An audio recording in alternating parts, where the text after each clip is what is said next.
Hey y'all, I'm Udemadu. I'm 23 years old. I'm from Durham, North Carolina, and I'm Nigerian. Igbo babe to the core.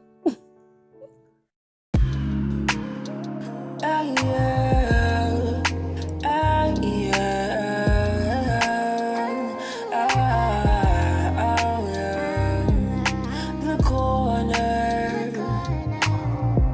conversations in the corner. Yeah, yeah. Heart to heart with the people having conversation. Yeah, yeah, yeah. The corner,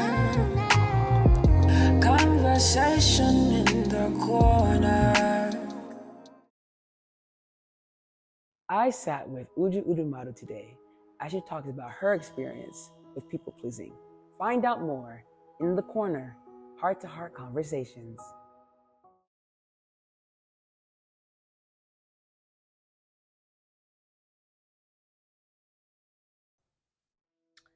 I would say at one point in my life, I did kind of struggle like with this idea of okay, what do people think about me? It was such a hard time to be honest, but it was something that I really had to walk with God with. He started to show me that his opinion about me and his outlook on my life was much more significant and important. So I believe through walking with God and being able to see myself through His lens and sort of how He defines us as His children, that really helped in dismantling that. So it definitely helped a lot.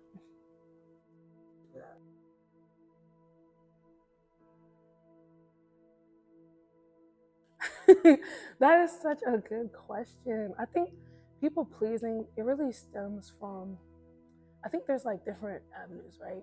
So I think sometimes a lot of the times people, grew up maybe with a sense of rejection, or maybe they were in many instances overlooked, whether that be, whether that was in like their home or at school or something like that. Maybe they had these certain aspects, talents, characteristics within themselves, right? That people tended like in many instances to overlook. So whether that's family members, um, classmates, and things like that. And so it kind of, I know, like personally speaking, puts you in this position like, okay, well, maybe because I'm not being accepted in this manner, I want to show up in a different light and sort of start walking in this position where you're almost unrecognizable to yourself. And so you start, doing things to kind of like get the eye or get the look or like get the affirmation. So I feel like it comes from a sense of like wanting affirmation, wanting to be accepted. And a lot of times I think it starts from like a vulnerable place, a place of like wanting to be seen, because everybody wants to be accepted in some type of way. So I feel like it can stem from a lot of things, but I feel like at the very root, it's the want or the desire to be affirmed in some type of light. So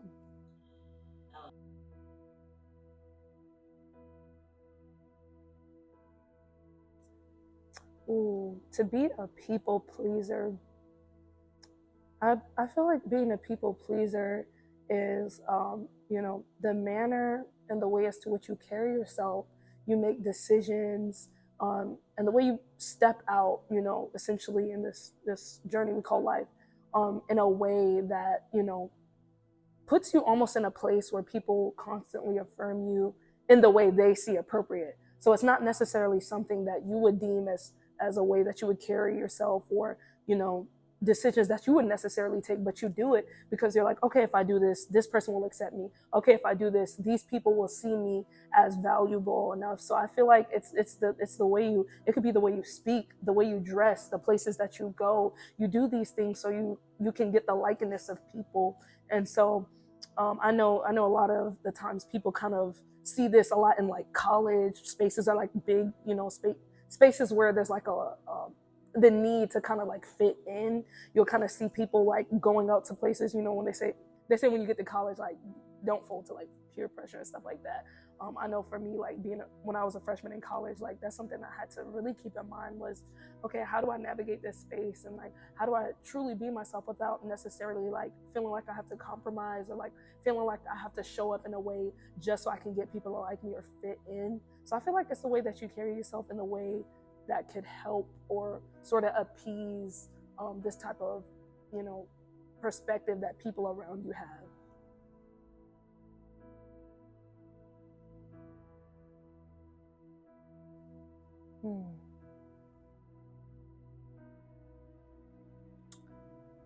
I think that personally, I believe people pleasing can be, in the ways that I've seen it, in the ways that I've experienced it, I don't think it's necessarily always the best, manner to show up in.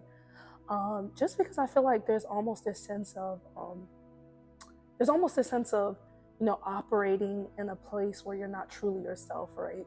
And so I think that like walking in this space where you always, where you feel like you need to show up in a way just so people can accept you, I think we almost start showing up in a fabricated sense. We almost start creating this personality or characteristic where we're like, okay, this aspect of myself, or this sort of way that I'm showing up is the way that people accept me, but in reality, they're just accepting a version of you that they think is acceptable in their eyes. And so like, I think that it's a bit harmful, not only to the person, but I feel like to the people around them, because it's just, when you're not, I feel like we're the most almost sheltered, or it can kind of in a way feel like confinement when you can't really show up as yourself, right? And so I think it's a bit harmful. I feel like one way that I could think about this is, growing up in an African household and growing up in a traditional household, a lot of the times we show up in ways to, please, our elders, and a lot of this is done out of respect, and sometimes we often go to lengths that, we, sort of start concealing aspects of ourselves just to, kind of make them proud. And, I think it stems from different areas of like, generational perspectives and things like that. But I know a lot of the times we show up in like, okay, well, I'm going to pick this subject in school. I'm going to pick this course in college. I'm going to do these things so I'm able to please them. But in reality, inside, we know that we have certain desires that we're, starting to subdue, certain things that we want to do, certain passions that almost in a way start dying the more that we keep showing up in a way to please, other people. So I think that, unfortunately, to an extent, in more extreme cases, people pleasing, we kind of start losing ourselves almost, right? Because we keep showing up, and like there's this repetition of, okay, I have to be like this, I have to speak like this, I have to dress like this, I have to show up in this way so I'll be accepted. And you start to kind of, I think like it causes like a blurred line, right? So I personally don't agree with it, but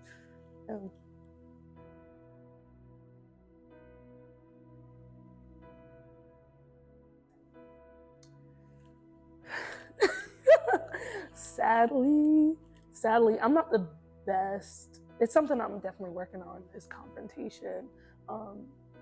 Like growing up, I know that people would always describe me as like quiet. Like I'm someone that like, I personally, especially growing up, like I didn't really like to be too much like in the mix, in a sense of like, especially when it comes to like, when you talk about altercations, things like that, like I like to stay out of that. Like I feel like anything that has to do with, I don't know, argumentative, or like something that could cause for me to have to confront somebody, it makes me uncomfortable. I realized as I got older, like that's not healthy. But I would say that I'm not necessarily afraid. It's something that I am working on, but it's not necessarily something that comes natural. Like some people are straight up like, hey, like, but I would say for me, it's definitely a point where I'm like always figuring out ways to, address it. Cause I feel like confrontation, although it's not easy, I don't feel like it's easy, like a general thing that it comes easy to people. I feel like it's so important because as humans, like as people, especially as children of God, we have to be able to find this line of like mediation, being able to be a mediator. And so without confrontation, you almost can't have this like basis of being able to handle matters. And so I would say like it's not easy, but I'm definitely working on it. Check back with me next year.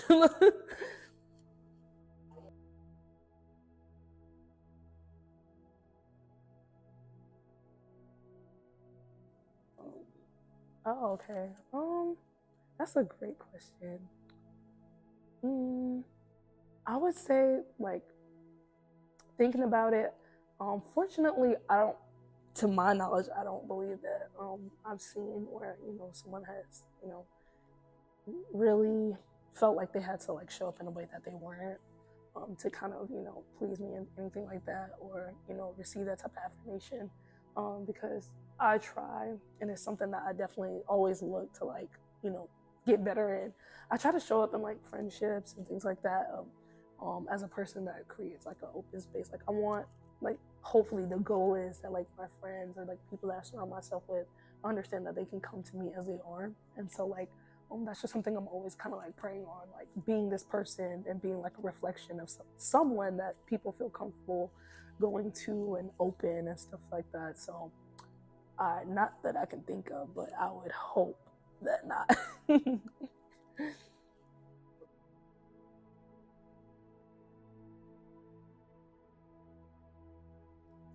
Mm, I would say, honestly, I feel like, fortunately, like I had that realization a little bit earlier on, and I would say my aspect of people pleasing kind of stemmed from, you know, how I grew up in the essence of, growing up more. I feel like my household that I grew up in was more traditional, so there were a lot of things, most African, most children that grew up in African households can attest to, of like, you know, especially when you grew up in a strict household, there's like a lot of confinement. So you can't do this.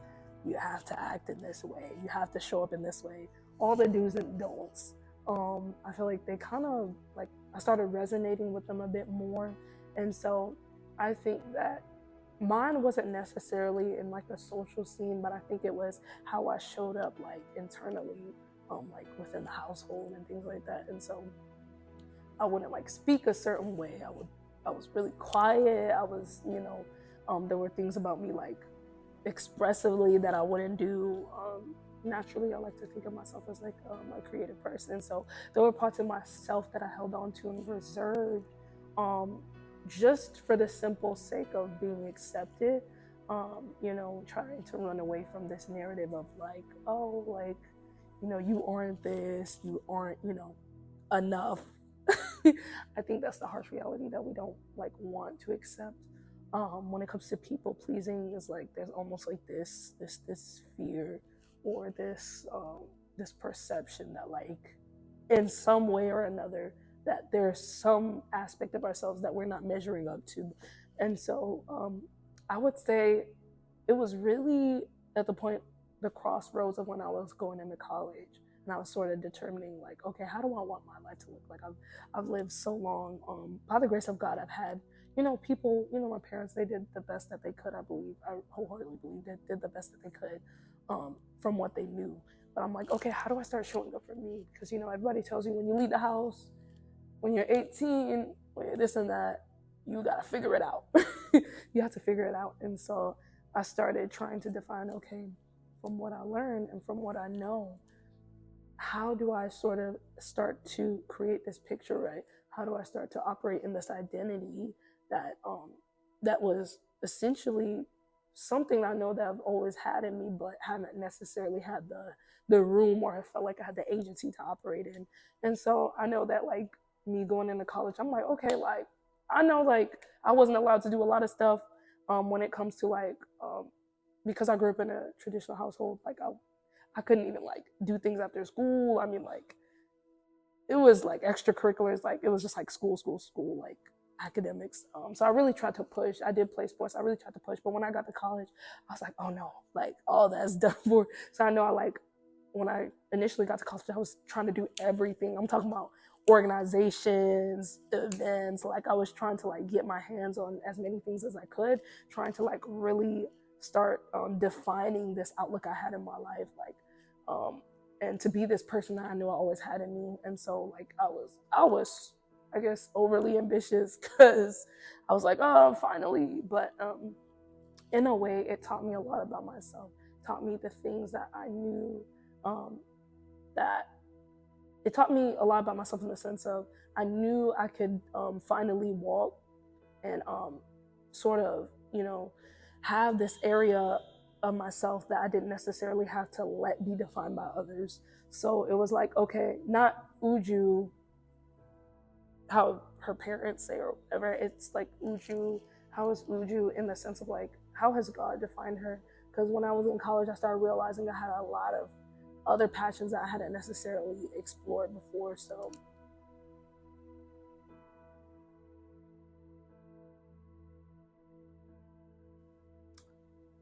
I would say definitely it's something that requires grace, like grace. It's a grace for that, and I think a lot of that is identifying who you are in Christ. I'm sorry, I can't talk about a lot of these issues that we face without talking about God, because I believe God gives us the grace to be able to overcome these areas. And so I would say it is something that kind of arises, occasionally, but it's something that I, prayerfully, ask, like, okay, God, allow me to show up in the way that you created me to be. Help me to be myself in the way that you designed me to be. Because God, when he designed us, he knew exactly what he was doing, right? And the word says he knew us before he formed us in our mother's womb. And so if he was that intentional, that means that these aspects of ourselves, that they ultimately align. I feel like every aspect of our life aligns with the ultimate will God has for us, down to the way we speak, the way we dress, the way we carry ourselves.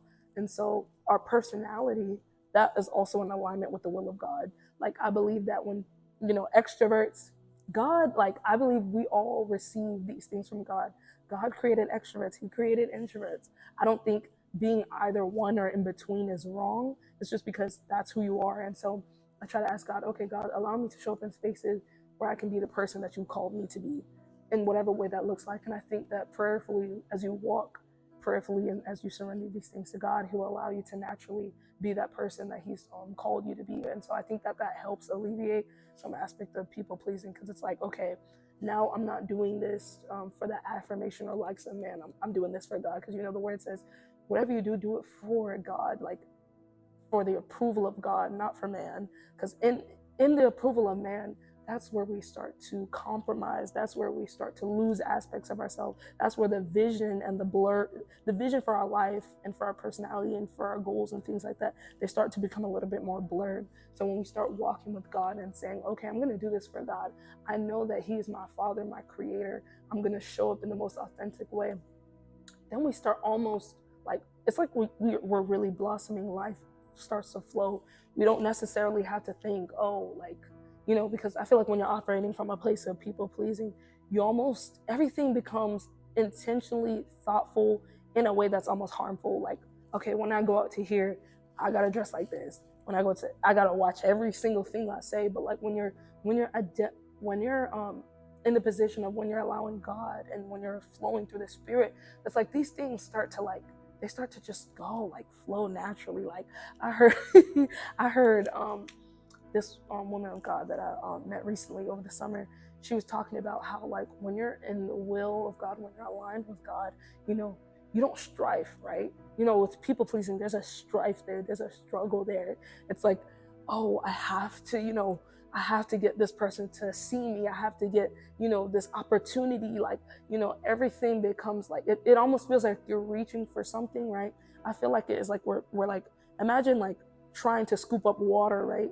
But your fingers are spread out, and so the water slips through. And so I feel like that's what people pleasing is. But I feel like when you're in the will of God, right, and say you're thirsty, you come, your fingers are closed because he allows you to have that foundation, and you're able to like there's a solid foundation there. And so I just feel like it's possible when you allow God to stabilize and form that foundation of your identity. It's just like, I don't care what you guys are saying. Like, I'm gonna be me. Like, I don't feel this. That pressure is gone, right? So.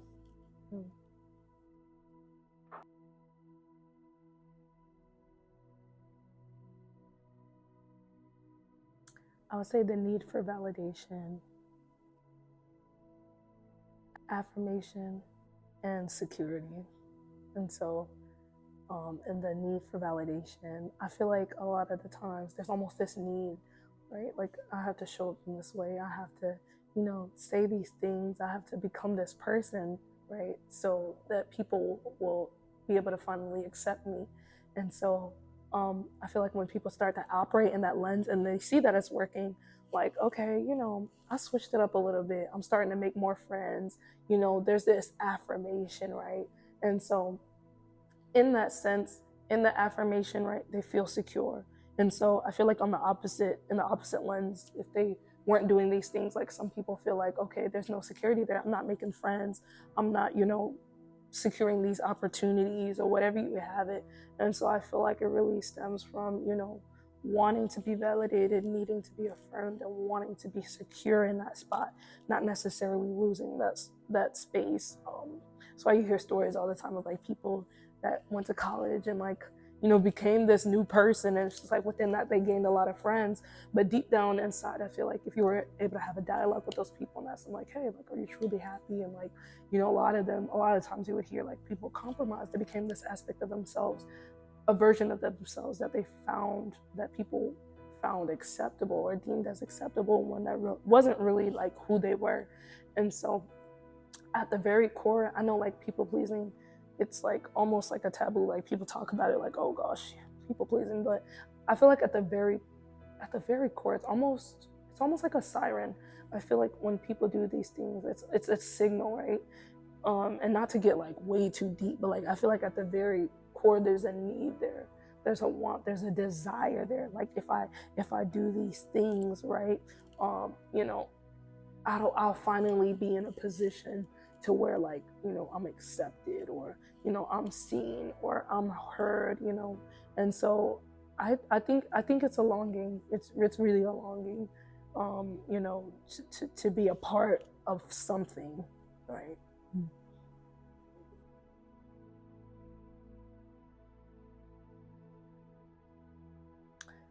This is really good. I'm so excited that I had the opportunity to be a part of this interview. And really, one thing I took away was, as I was talking, I started thinking about aspects of myself and, really areas that I continuously desire to grow in, and areas that I want to remain prayerful about, of, always remaining authentic and always, remaining and operating this position and identity that God has created within me. So I would say it's definitely kept it's prompting me to keep my eyes open and watchful of these things, not only for myself, but, as I'm walking into newer spaces or meeting people, and even in my existing relationships, right?